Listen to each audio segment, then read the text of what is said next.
The ninth race of the IndyCar season is the Firestone 600 on Saturday, June 11th at Texas Motor Speedway on the NBC Sports Network.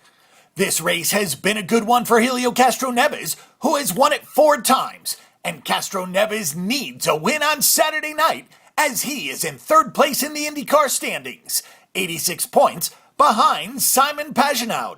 Castroneves and Pagenaud are 2 of the top contenders to win this race, along with Scott Dixon and Will Power.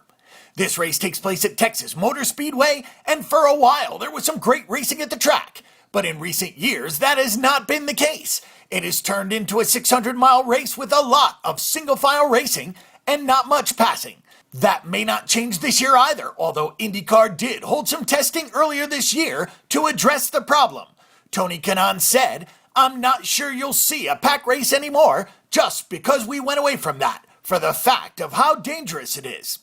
One of the few positives about the race is that it takes place at night, but close racing is what draws in viewers, and in recent season the races have not been close.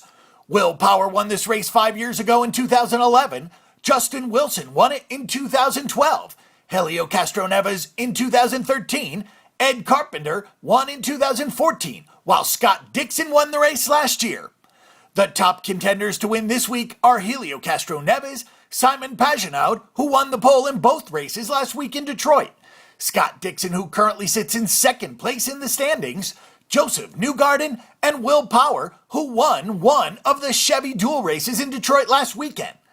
IndyCar got some momentum from the Indy 500 2 weeks ago, but then lost much of it in Detroit last week.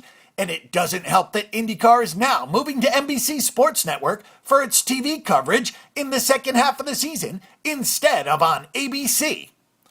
This is the perfect spot for Castroneves to get the win. So for our picks and predictions, we'll take him as our top choice, and then we'll take Carlos Munoz as our long shot.